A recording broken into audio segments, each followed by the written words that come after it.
Olá pessoal, tudo bom? Vou fazer um vídeo aqui um tanto quanto diferente.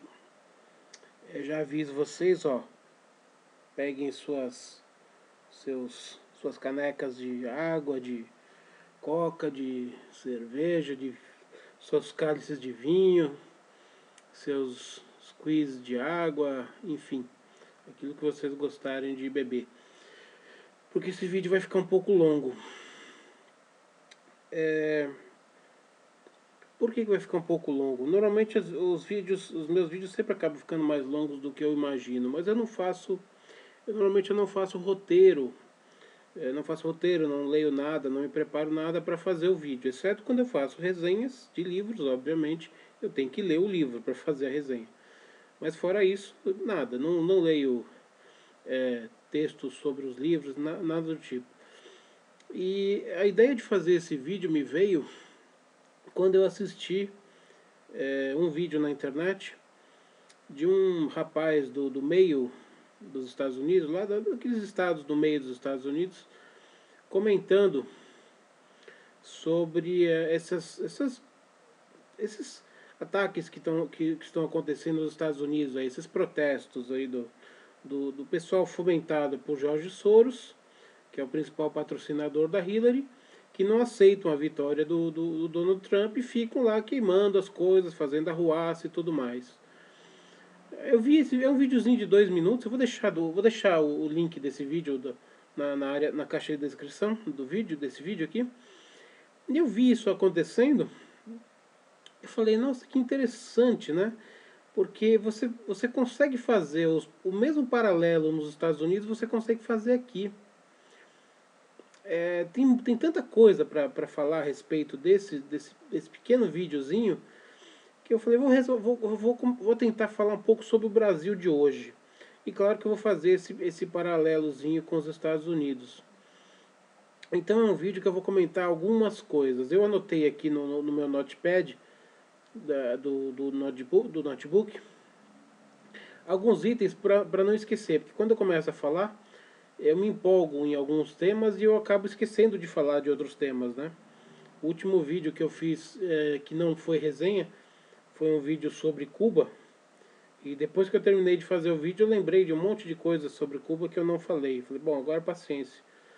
É porque eu não faço roteiro, né? Deveria fazer roteiro, mas não faço, enfim. Dessa vez eu anotei alguns pontos no Notepad só para eu não me perder. Então eu vou de vez em quando abrir o Notepad para ver se eu não estou esquecendo de falar de nada do que eu marquei para falar sobre esse tema. Então, bom, em primeiro lugar, do que se trata esse videozinho? Esse videozinho é um cara ex-combatente, né, do exército americano, é, saudando, né, dando graças a Deus que ele mora num estado ali no meio dos Estados Unidos, que foram os estados que deram a vitória para o Donald Trump, e que ele não tem que morar em Nova York, né, onde Nova York ou Los Angeles, essas cidadezinhas aí, cidadezinhas não, as cidades maiores dos Estados Unidos, onde tem todos esses moderninhos que defendem tudo que não presta, né? Então são exatamente nos grandes centros onde tem essa cultura dos moderninhos, do vale tudo, do tudo é bacana, cada ano tem uma onda diferente, uma moda diferente, e tudo se modifica, né? Essa é Nova York, Los Angeles, Miami, essas cidades maiores dos Estados Unidos, São Francisco, e aqui no Brasil também, São Paulo, Rio, Brasília, essas cidades maiores são onde tem os maiores problemas, né? Onde a gente tem os maiores problemas de, de quase tudo, né? Principalmente protestos e tudo mais. Então, ele estava comemorando isso e ele estava achando muito engraçado, porque os mesmos. Aí é que entra um outro assunto do vídeo que eu vou falar também. Ao mesmo tempo que esse pessoal da esquerda, nos Estados Unidos, é, aqui é dividido em esquerda e direita, né? Aqui no Brasil. Embora a direita quase não exista, mas a polaridade seria esquerda e direita. Nos Estados Unidos ele é dividida entre conservative e liberals. O liberal aqui no Brasil, quando você chama alguém de liberal, você está chamando a pessoa, colocando a pessoa no espectro da direita. E quando você fala liberal nos Estados Unidos, você está colocando a pessoa no espectro da esquerda. Porque nos Estados Unidos a esquerda é dividida entre conservadores e liberais. No Brasil não. No Brasil você tem no espectro da direita você tem os liberais e os conservadores. E no espectro da esquerda todo o resto. Então ele estava achando muito divertido que esses liberals, que seriam os esquerdistas americanos, eles querem proibir a segunda emenda, não sei se é a segunda ou terceira emenda, aquela emenda que está na Constituição dos Estados Unidos, que permite que todo cidadão possua arma. Eles querem banir as armas nos estados americanos, dizendo que é para combater a violência, os esquerdistas. E ao mesmo tempo eles estão quebrando e badernando, quebrando e depredando tudo nos protestos só porque o seu candidato, a sua candidata, perdeu as eleições. Quer dizer, de um lado, olha a hipocrisia desse pessoal. Eles pedem paz, de um lado, eles querem desarmar a população, porque eles querem paz, não pode matar ninguém, não pode ter arma de fogo. E do outro lado, eles vandalizam e quebram e depredam tudo que tem na frente. Aí eu lembrei isso a gente consegue fazer um paralelo com o Brasil. A gente está vendo aí as manifestações em Brasília por conta do 10 medidas, negócio da PEC e tudo mais. Quando você tem, quando aconteceram os protestos de rua aqui no Brasil para tirar a Dilma, que foram nos protestos sempre aos domingos, né, que vai o povo, a população e tudo mais, 2 milhões de pessoas na Avenida Paulista, você não tem um problema, você não tem uma briga, não tem uma carteira roubada, não tem um bate-boca, nada, absolutamente nada. Vai manifestação pró-PT, pró-esquerda, é sempre no meio da semana, sempre tem quebra-quebra, sempre tem briga com a polícia, sempre depredam prédios, bancas de jornal, alguma coisa sempre acontece. É impressionante, não tem. Todas as manifestações de esquerda são todas violentas. A última que a gente viu lá em Brasília agora há pouco, é, invadiram o prédio, invadiram prédios públicos, quebraram tudo, foi tudo filmado, todo mundo viu na televisão, tá no YouTube. É só ver, invadiram, quebraram vidros, quebraram câmeras, quebraram televisões, quebraram tudo. Assim, manifestação de esquerda é quebra-quebra. Botaram fogo num carro da Record. Vandalizaram tudo. Onde tem manifestação da esquerda, tem violência e tem estrago e depreciação do patrimônio. Não tem. Isso é global, é no mundo inteiro. Então, nos Estados Unidos está acontecendo isso, no Brasil está acontecendo isso. Lá por conta da Hillary ter perdido, e eles não sabem perder, e aqui por conta exatamente da tentativa que o PT está fazendo de sabotar o máximo possível o governo Temer, para que o Temer não consiga governar e para que eles digam, tá vendo, o Temer é tão ruim quanto nós, então vamos tirar ele de lá também. É exatamente nesse sentido. Então, por um lado, eles pregam a paz quando os militantes de esquerda vão para a TV com seus intelectuais, aqueles carinhas tudo engomadinho, eles vão pregando a paz, não, a paz, o desarmamento, não podemos matar ninguém. Aí vai no programa da Fátima Bernardes e defende bandido. Não, só tem um policial morrendo aqui e um traficante. Quem que você defende? Ah, eu defendo o traficante, coitadinho, ele não teve oportunidade na vida e tal. Agora, engraçado, né? Quando esse povo é assaltado, é atacado, é violentado, eles não sobem o morro para pedir ajuda pro traficante, né? Eles vão na delegacia fazer boletim de ocorrência, né? Aí a polícia serve, né? Quando eles são atacados, quando eles são agredidos, quando eles são roubados. Aí para isso a polícia serve. Aí eles não vão subir o morro para pedir ajuda do traficante. Enfim, mas retomando, não vou falar sobre desarmamento, que eu já falei isso em outros vídeos. O que assim, qual é o cerne desse vídeo, que eu quero fazer? É você conseguir ver se eu consigo passar para vocês, ou se vocês mesmos estão sentindo a mesma coisa que eu e outras pessoas sentimos, que a gente está vivendo num mundo que não faz sentido. A gente vive num país que é completamente insano. Assim, você tem, por exemplo, se você for prestar atenção nesse discurso de esquerda brasileiro, a esquerda brasileira não é só o PT, é o PSDB, é o PMDB, tudo que é esquerda brasileira. PSOL, tudo isso é esquerda brasileira. Se você prestar atenção, o discurso deles é uma coisa, a ação é outra. Eles dizem paz no discurso e eles fazem protestos e quebram tudo. Quando fazem protesto aqui em São Paulo também, queima pneus para as avenidas, para a cidade toda, quebra tudo, entra em confronto com a polícia, é sempre assim. Então eles pedem paz e eles agem com violência. Então, assim, não é contraditório um movimento, um grupo um grupo da esquerda, eles pedirem uma coisa para a sociedade e fazerem outra?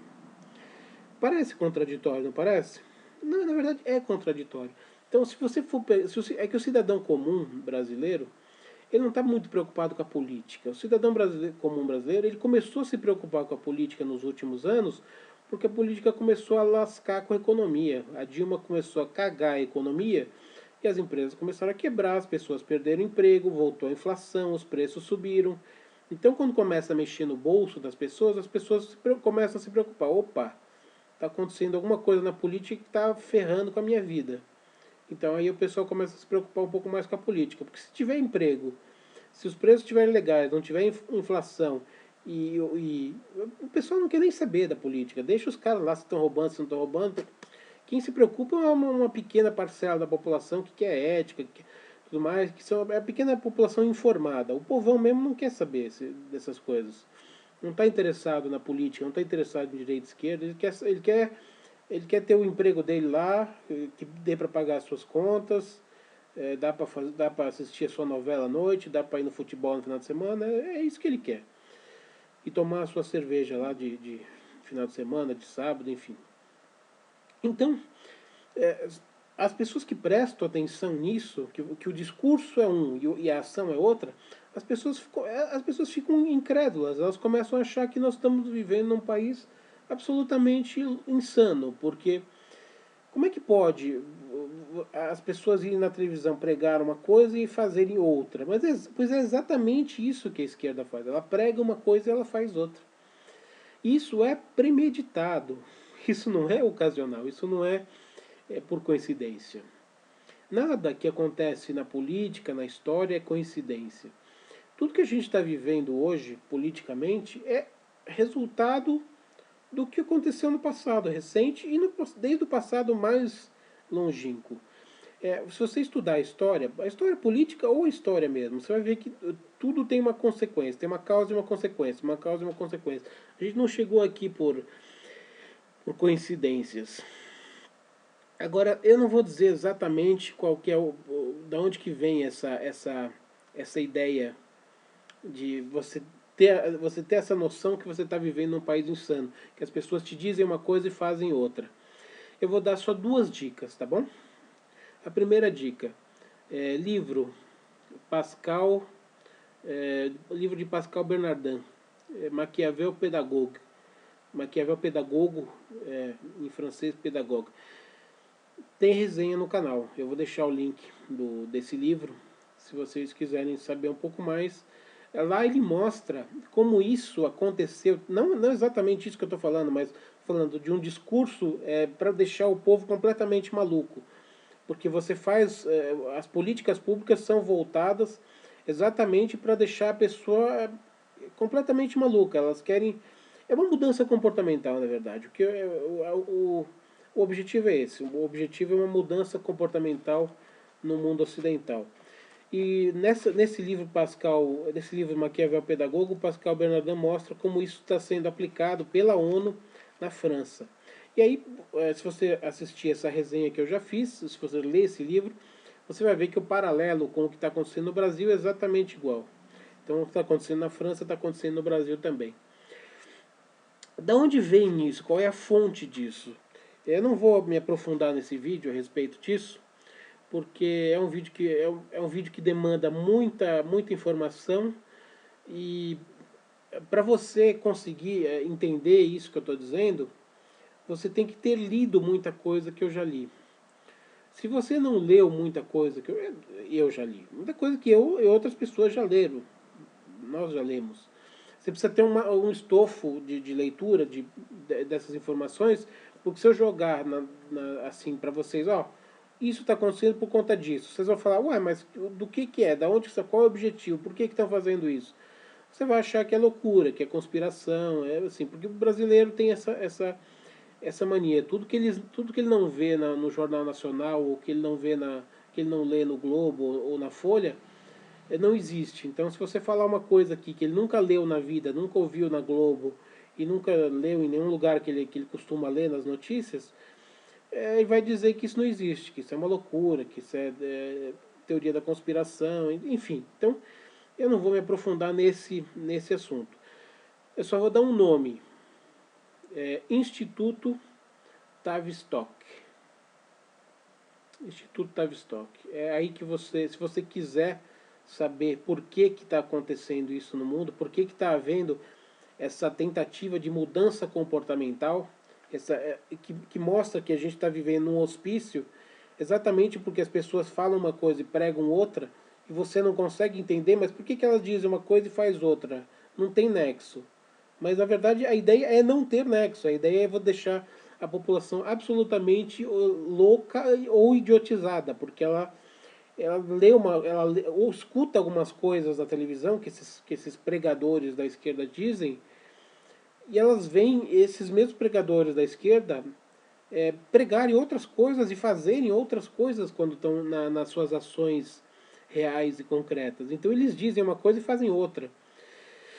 E você que fica aí meio que idiotizado, que não sabe por que isso acontece, você não sabe, ou você fica perdido nisso aí. Então a ideia é deixar você perdido mesmo. Então eu vou dar só esse nome para você, Instituto Tavistock.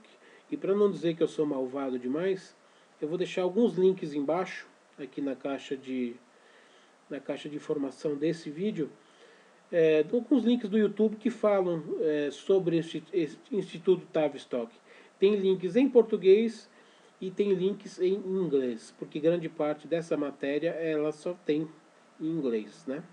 Mas eu estou deixando também em português e inglês para vocês não acharem que a coisa é só brasileira. São um grupo de loucos brasileiros que estão inventando isso. Não. Tanto é que boa parte da fonte dos links é de origem estrangeira. Então, se for ser brasileiro que está inventando, não estaria sendo aplicado lá fora também. É aplicado, na verdade, em todo o mundo ocidental. Então, anota o nome aí, Instituto Tavistock. Depois você vê os links lá embaixo. Se você se interessar, você vai buscar, tá? A informação sobre isso. Agora, sobre os outros temas que eu queria tratar aqui. Apareceu recentemente uma matéria, esta semana, não dá para eu dizer para você se foi semana passada ou retrasada, porque eu estou gravando esse vídeo no dia 3 de dezembro, que é um sábado à tarde. E eu não sei que dia eu vou colocar esse vídeo no YouTube. Então, se eu disser que é uma semana para trás e eu colocar o vídeo daqui a uma semana, né, não vai sincronizar a coisa. Então, mas foi um tempo atrás aí. Saiu uma reportagem que o secretário o secretário ou vice-secretário dos Direitos Humanos do Estado de São Paulo recebia mesada do PCC. Saiu uma reportagem, tá na internet. Se vocês jogarem lá, secretário ou vice-secretário dos Direitos Humanos recebe mesada do PCC, primeiro comando da capital. Ou seja, diretamente, todos os órgãos de direitos humanos, pelo menos no Brasil, são todos eles ligados ao crime organizado, direto ou indiretamente. O que seria direto ou indiretamente? Ou diretamente recebem dinheiro do crime organizado, ou são parceiros. Porque você já percebeu que sempre que acontece um desastre, uma catástrofe, assim, morre um policial, morre um cidadão qualquer, você, seu pai, se morrer você não vai conseguir me ouvir, mas vamos dizer que seja seu pai, sua esposa, seu tio, seu marido, morre alguém da sua família, algum amigo seu, algum policial, verifica se ali no velório tem alguém dos direitos humanos preocupado se você precisa de alguma coisa, se você precisa de algo, de alguma assistência, nada, zero, nunca. Vai um policial ou um próprio cidadão de bem matar um bandido que tentou assaltá-lo, tentou matá-lo, estuprá-lo. Antes de chegar o rabecão do IML para recolher o corpo, já tem um cara lá dos direitos humanos. Coitado do bandido, foi morto brutalmente, polícia assassina. cidadão criminoso, não precisava matar o bandido, tinha que deixar ele te roubar, te estuprar. Por que você foi matar? Você é malvado. Aí vão lá prestar solidariedade para a família, para o preso, para toda a facção. Vocês já repararam que é assim, né? Então, essas organizações, essas entidades de direitos humanos, elas só aparecem em velório de bandido. Elas nunca aparecem em velório de policial, em velório de cidadão do bem. Então, é, essa notícia que mostra que o secretário, ou vice-secretário aqui de São Paulo dos Direitos Humanos recebia mesada do PCC, é uma prova simplesmente cabal, direta e objetiva dessa ligação espúria entre direitos humanos e bandidagem. É aquilo que todo mundo de bem já sabe, sempre soube. Agora, evidentemente que na mídia vão continuar dizendo, né? Vão continuar nesses programas de debate, vão continuar chamando os secretários de direitos humanos como se fossem pessoas sérias, pessoas ilibadas, que estão preocupadas com o ser humano e tal. Quer dizer, outro sintoma de que a coisa é desconexa. Então, você tem uma ligação dessas entidades de direitos humanos com o crime organizado e, ao mesmo tempo, você chama, quando você precisa falar de alguém do bem, na televisão do bem, hein? Vamos pôr entre aspas assim, chamam lá um emissário dos direitos humanos para falar, olha, aí vai um cara de fala bonitinho, assim, todo engomadinho, bonitinho, não, nós defendemos a vida, nós defendemos os direitos humanos, os valores universais do homem, tudo aquele negócio lá. Aí depois sai a matéria que o cara recebe mesada do PCC. Ou seja, mais um sintoma de que a gente está vivendo uma sociedade insana, uma sociedade maluca, porque você vê aquele negócio, aquele cara falando uma coisa na televisão e o que ele faz na vida real é completamente diferente daquilo que ele prega. Mais um item aqui que eu anotei, que é essa, que na verdade eu já falei meio de passagem, que é essa briga, entre aspas, de policiais e bandidos, essa tentativa de toda a mídia e dessa elite intelectual de esquerda de transformar a polícia em bandido, sempre. Sempre que tem um evento envolvendo polícia e bandido, na mídia é sempre a polícia que vira a malvada da história. Se os bandidos matam a polícia, matou a polícia, tá tudo certo, ninguém reclama de nada. Se a polícia matou o bandido, coitado do bandido. Aí a polícia mata um traficante, dono de morro, um cara que usa metralhadoras, aquelas metralhadoras do exército de Israel, da Alemanha, AK-47, Uzi, o cacete A4, donos de boca.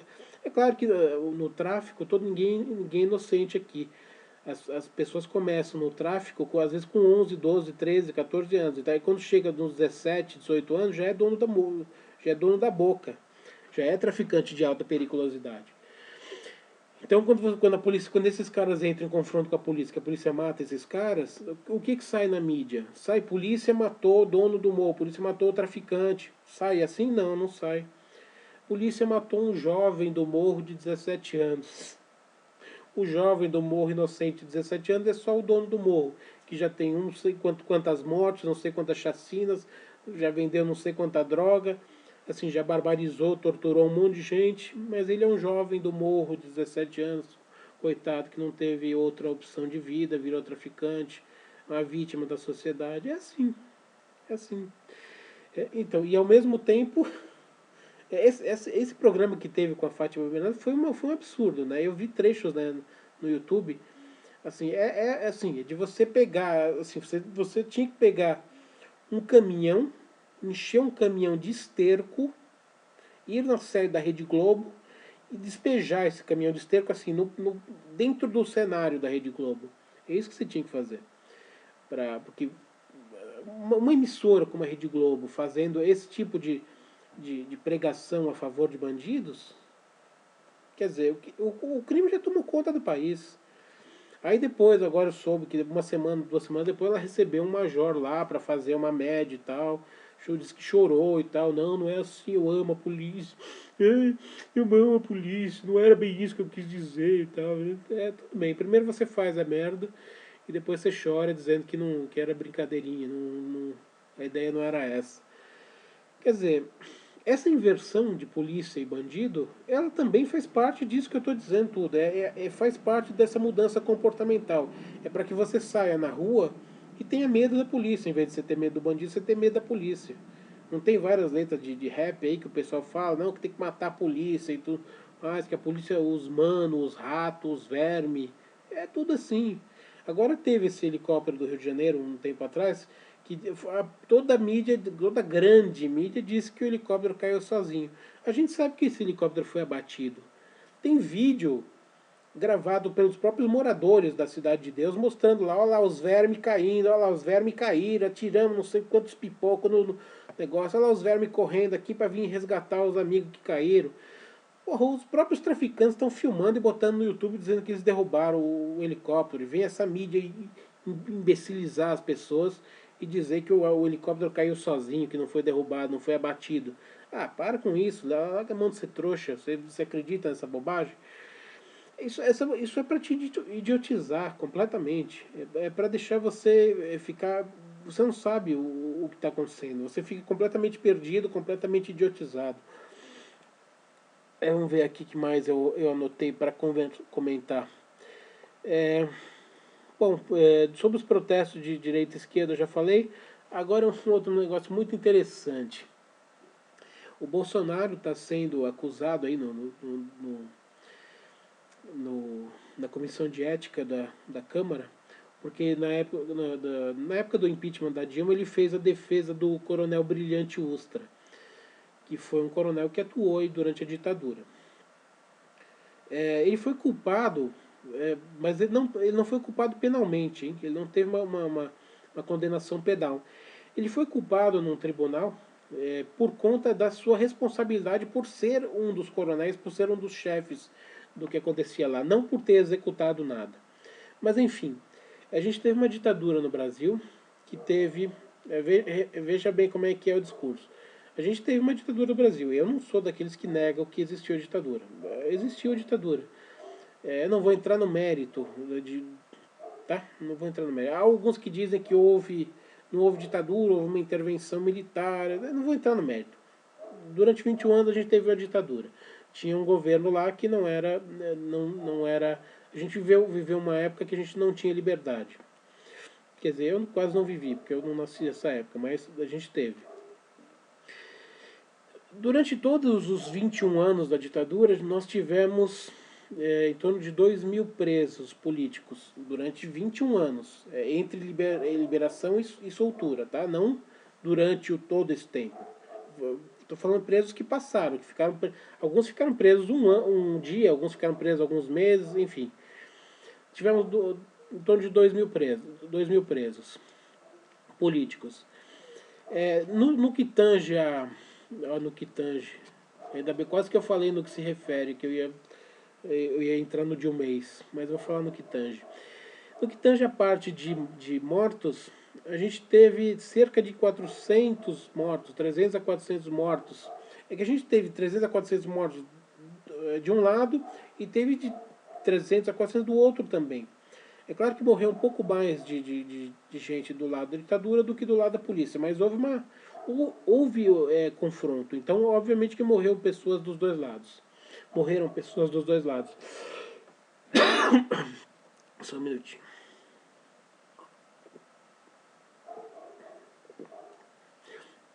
Então, você teve uma guerrilha. A gente teve guerrilhas no país. Então, vamos dizer, morreram pessoas, 400 pessoas de um lado e 300 pessoas do outro. Esse é o total de mortos de 21 anos de ditadura e 2.000 presos.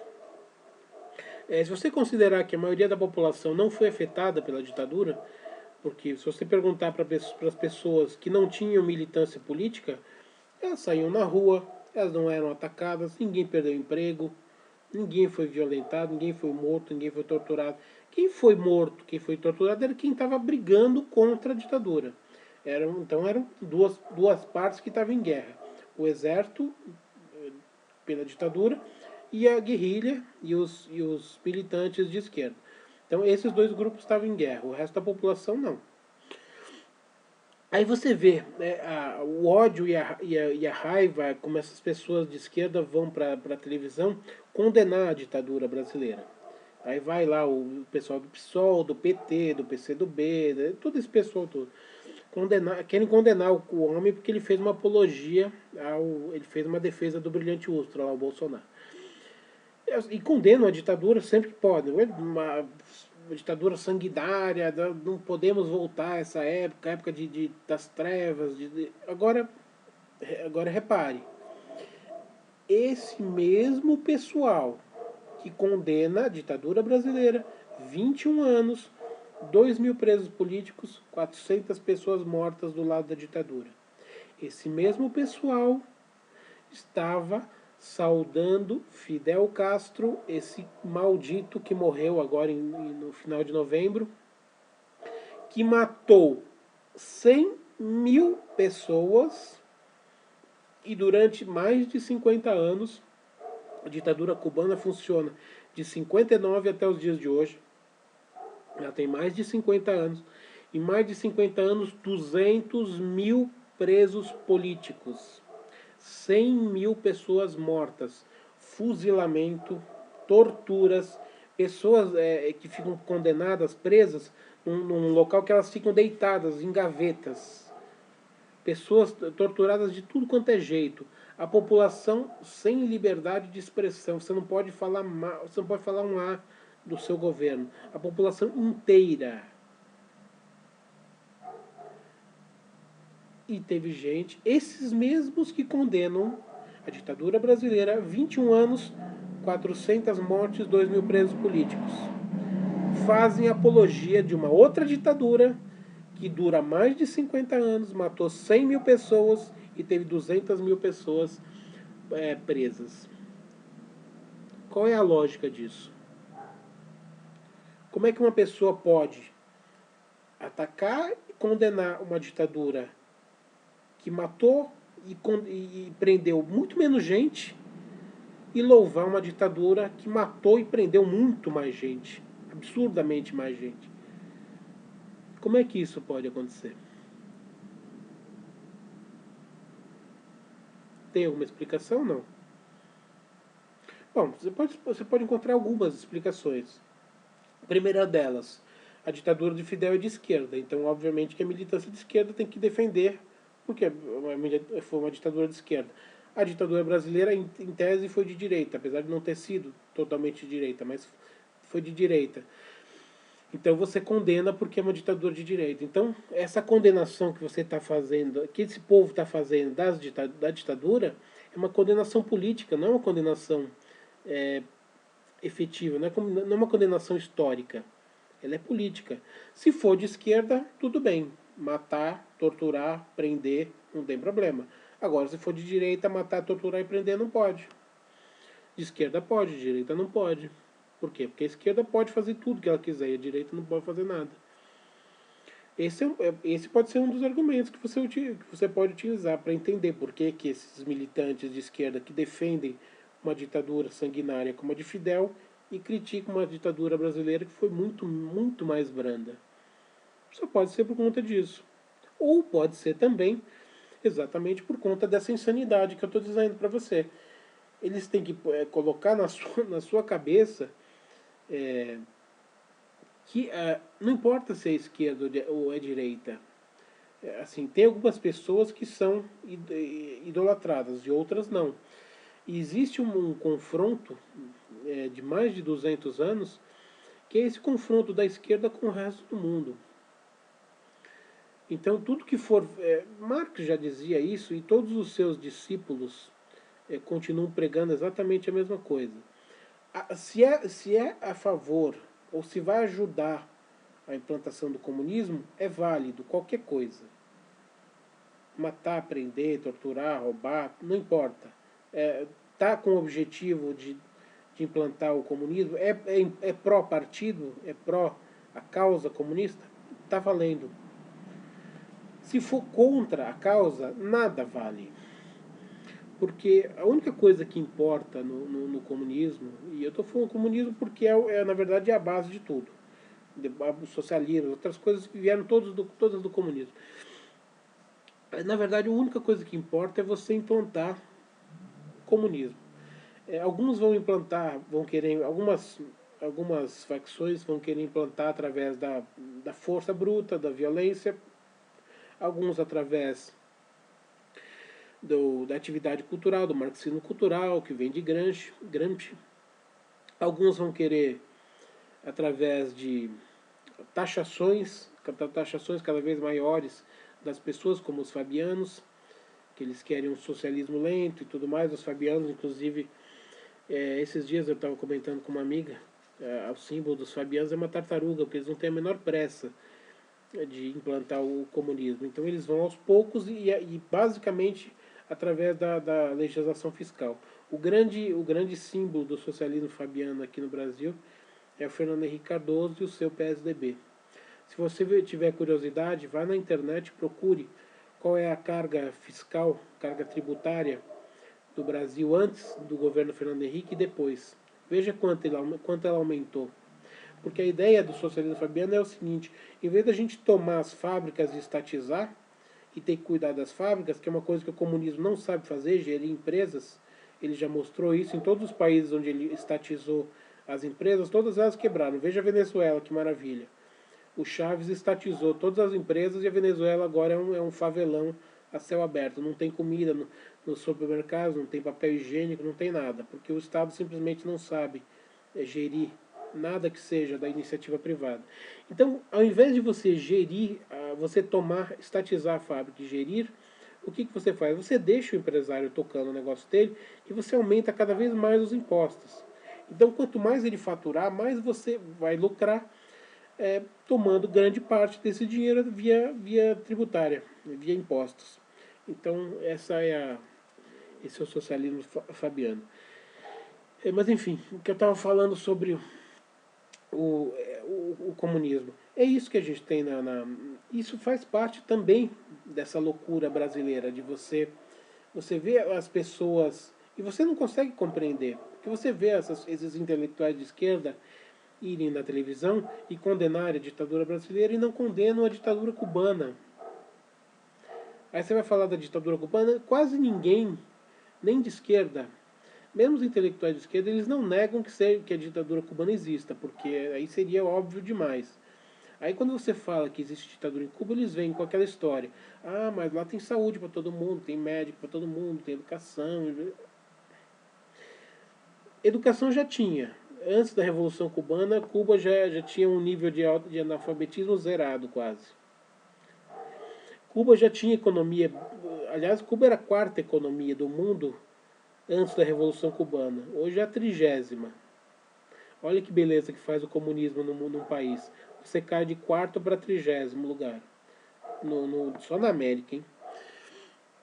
Cuba já tinha um padrão de vida maravilhoso na época, na década de 40, 50. Era um local onde os turistas iam para lá. Muita gente saía da Europa para morar em Cuba. Muita gente que saía dos Estados Unidos para morar em Cuba. Cuba era um paraíso.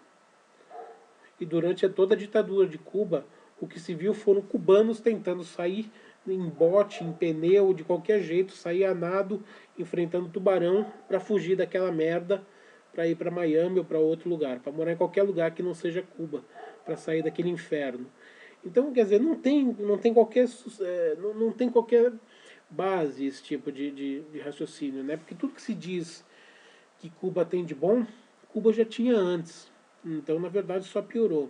O fato de você ter educação, todo mundo lá em Cuba tem educação, vai da pré-escola ao nível superior. Sim, só que você está formando militantes, você não está formando pessoas cultas, pessoas eruditas, pessoas que vão pensar o mundo.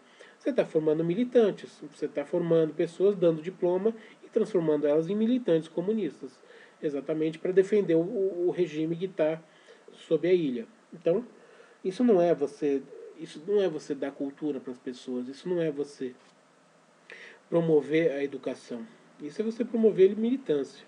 E mais ainda, grande parte dessa população que tem diploma faz o quê? Vai ser varredor de rua, vai virar prostituta, porque não tem emprego. Você tem provavelmente uma das maiores quantidades de médico por habitante, só que você não tem emprego. O salário médio lá é $10 por mês. A cota de comida lá, de proteína, é de um frango por mês por família. Isso, carne, peixe, essas coisas raras.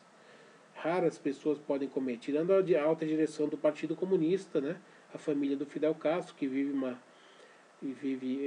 num patamar de rei ali dentro, né?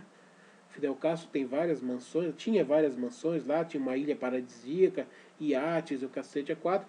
Tudo isso eu já disse num vídeo que eu fiz de um livro onde um ex-segurança do Fidel Castro conta isso. Então é isso aí. Então a pergunta que fica, por que é que esses intelectuais de esquerda atacam a ditadura brasileira e defendem a ditadura cubana?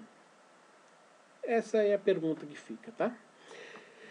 Deixa eu ver se tem mais algum item aqui que eu esqueci de falar. Bom, falar sobre a imprensa brasileira eu já meio que já dei algumas pinceladas, né? Todo mundo que... Eu já falei isso em outros vídeos, mas vou só dar uma pincelada rapidinha. Todo mundo que acompanhava as eleições americanas pela imprensa brasileira tinha certeza que a Hillary ia ganhar. Como eu não acompanho a imprensa brasileira, eu acompanho a imprensa alternativa, tanto aqui quanto nos Estados Unidos, a gente sabia que a chance do Trump ganhar era muito grande. Porque as pesquisas de intenções de votos que eram divulgadas pela grande imprensa eram as pesquisas feitas nas grandes cidades. E as grandes cidades, Nova York, Los Angeles, São Francisco, essas grandes cidades americanas, lá a Hillary ganha mesmo. Porque é a cidade dos moderninhos, do pessoal que curte uma droga, curte uma agenda de esquerda. Nessa cidade, os democratas sempre ganham. Só que os Estados Unidos, grande parte da população dos Estados Unidos está ali no meio oeste, ali na parte central ali. São aquelas pessoas que não estão afim de ver essas modernidades. Elas não acham bacana que os filhos usem drogas, elas não acham bacana a parada gay, elas não acham bacana que os meninos vão de saia para a escola, elas não acham bacana que se ensine que com 8, 9 anos de idade a criança aprenda na escola como é que faz para ter relações sexuais. São pessoas normais, não são pessoas taradas e idiotizadas já por essa nova cultura da moda. Então, são pessoas que não querem isso. As pessoas são pessoas que querem viver, simplesmente querem seu emprego, querem pagar suas contas, não querem ter que pagar aumento de impostos para poder bancar essa inclusão de vários imigrantes ilegais que o Obama estava fazendo lá. Ele estava cobrando da população mais impostos para poder dar benefícios para imigrantes ilegais. Se o próprio nome está dizendo que é ilegal, significa que você não pode estar lá. Quando o Trump fala de imigrantes, ele fala de banir os imigrantes, ele não fala de banir todos os imigrantes, ele fala de banir os imigrantes ilegais. Bom, isso é ilegal, ele está contra a legalidade, ele está lá clandestinamente. Ele está num lugar onde ele não pode estar. Então, nada mais é do que cumprir a lei. Agora, os imigrantes que são legais, o Trump nunca falou nada contra os imigrantes que são legais. Só que a mídia não coloca essa diferenciação. Quando ela falava aqui que o Trump era contra os imigrantes, era exatamente isso que ela falava. Trump é contra os imigrantes. Então fazia todo aquele terrorismo. Se você é imigrante, olha, vai te mandar embora, você vai ter que voltar para o seu país. Não. Imigrantes ilegais. Faz toda a diferença. Imigrante é uma coisa, imigrante legal é outra coisa.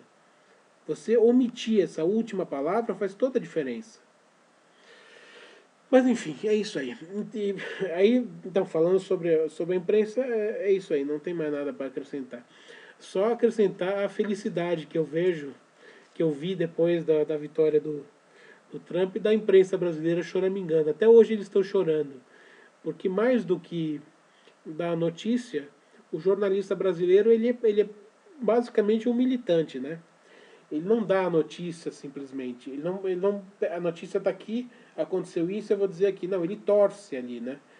Então, quando a imprensa brasileira e a imprensa americana, a grande imprensa americana e grande imprensa brasileira, quando eles falavam que a Hillary estava ganhando, estava na frente das pesquisas, eles não só falavam isso, eles soltavam fogos, comemoravam, como se fosse um título mundial. Assim, quer dizer, a Hillary está em primeiro e nós estamos torcendo para ela, assim, ó. Estamos com a bandeira amarrada aqui no pé da mesa para que ela ganhe. Então, como ela perdeu, eles ficaram tremendamente deprimidos. Deixa eu ver se falta mais alguma coisa para falar. Acho que eu estou encerrando já. Ah, faltou só mais um itemzinho. O mais divertido que acontece nos Estados Unidos, que eu vou deixar o link aqui, vou deixar o link embaixo. E aconteceu no Brasil também. Tem um canal chamado Mamãe Falei no YouTube, que esqueci o nome, Arthur, é o Arthur que é o dono do canal. Ele vai nessas manifestações da esquerda e ele começa a perguntar para as pessoas por que elas estão lá. Aí ele foi na manifestação, por exemplo, aqui em São Paulo tem uma manifestação pró-Haddad. O Haddad perdeu as eleições aqui em São Paulo, tomou uma surra do Dória.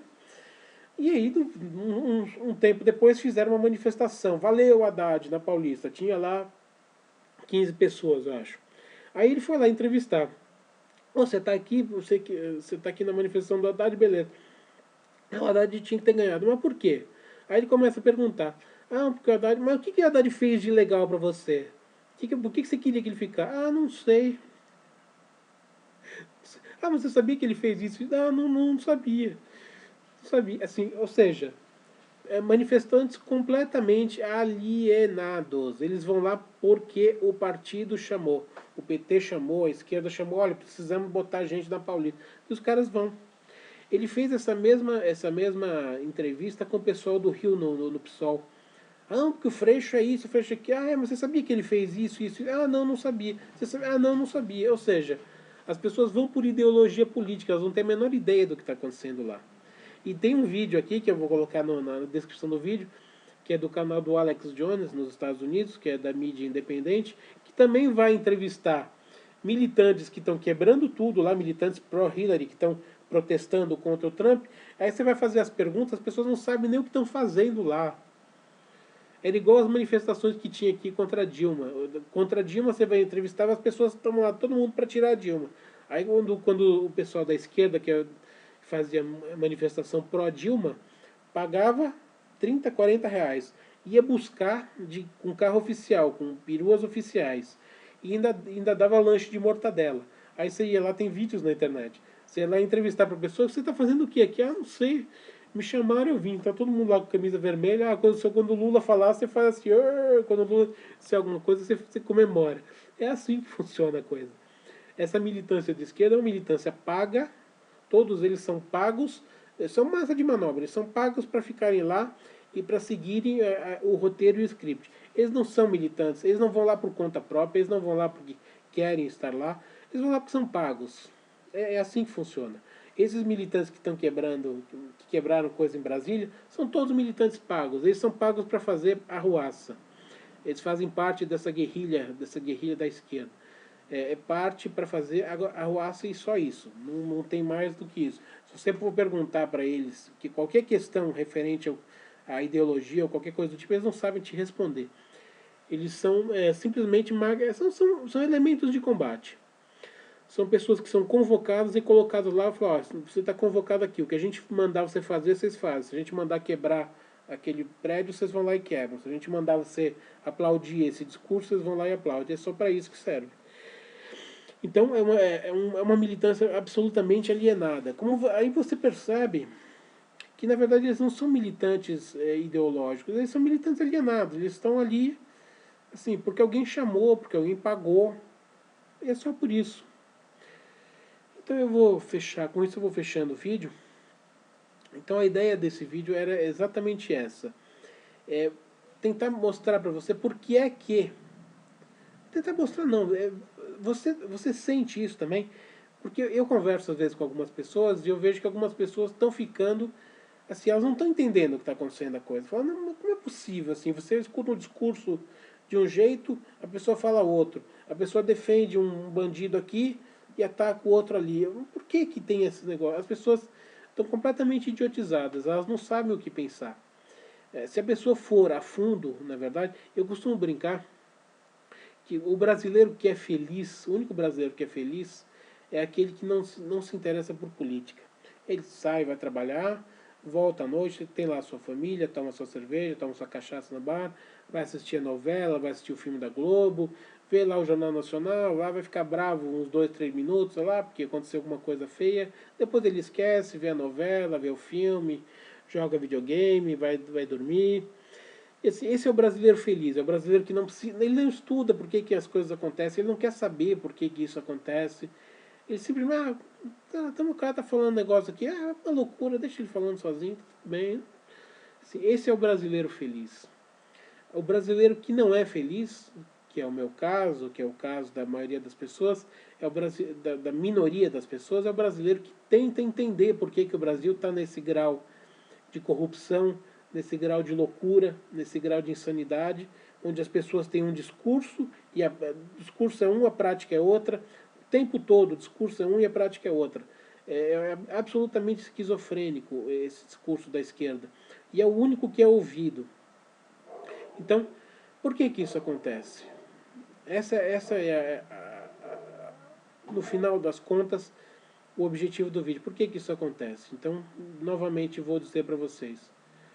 Instituto Tavistock. Dá uma olhada nos links que você vai ter muita fonte de estudo aí. Daí para frente você começa a pegar as coisas. E antes de finalizar, agora está tendo esse problema na Câmara. Na Câmara, na verdade, já foi sabotado o programa das 10 medidas e agora está no Senado. E obviamente que vai ser, assim, esses 10 medidas são medidas contra a corrupção. Já foi estimado que 80% do Congresso Nacional está envolvido nas delações da Lava Jato, ou seja, se deixar a coisa seguir, se deixar a Lava Jato seguir, 80% vai ser a réu nessa investigação. E obviamente que o sentimento primário do ser humano é a autodefesa, é a autopreservação. Então, quando você tem uma casa que 80% está comprometida com corrupção e sabe que será pega e sabe que será denunciada, é obviamente que eles vão fazer o possível para que a Lava Jato seja sabotada. PT, PSDB, DEM, PP, todos os partidos, não tem essa de é só PT e PSOL e não, todos eles estão envolvidos, todos eles têm membros envolvidos nessa operação. Então todos eles estão querendo abafar esse programa das 10 medidas. Então na Câmara já foi pervertido, provavelmente o Senado vai passar também. A gente tem duas opções, ou o Temer veta quando chegar no Temer. Só que se ele vetar, ele depois não vai conseguir aprovar mais nada na Câmara, porque ele vai comprar uma briga com o Congresso Nacional, não vai conseguir aprovar mais nada se ele vetar esse projeto contra os congressistas. Mas ou ele veta, ou então a única coisa que sobra é a população. A população vai ter que sair na rua e tirar esses caras de lá. Não vai ter outro jeito. Porque eles não vão legislar contra si mesmos. Eles não vão aprovar um projeto contra a corrupção que vai dar todo o suporte para a Lava Jato, condenar a todos eles, ou todos eles não, a grande maioria deles, à cadeia. Então é isso. Como é que você pode esperar que uma Câmara aprove um projeto anticorrupção quando 80% dela está presa exatamente na corrupção e vai ser denunciada pela Operação Lava Jato? Então não tem como. Tá certo? Então é isso aí. Eu acho que eu já falei mais do que deveria, está com quase 1 hora. Mas a ideia desse vídeo é exatamente isso. É mostrar para você que também tem a impressão que você está vivendo num hospício. Na verdade, não é só uma impressão, você realmente está vivendo num hospício. E nós chegamos nesse hospício não por coincidência. Pessoas, grupos, são responsáveis por transformar a sociedade, não só brasileira, mas a sociedade ocidental, nesse hospício. É exatamente parte desse projeto você dizer uma coisa e você fazer outra. Você condenar uma coisa e você não condenar outra, sendo que o que você está condenando é menos grave do que aquilo que você está absolvendo. Isso faz parte do projeto. Então, se você quiser saber mais, tem links aí embaixo. Vocês podem ir atrás dessas informações. Se tiverem alguma dúvida que eu possa resolver, que eu possa responder, na verdade, vocês deixem as perguntas aí que eu tentarei responder, tá bom? O que eu souber eu respondo, o que eu não souber eu chamo os universitários. É isso aí, então uma saudação e até a próxima.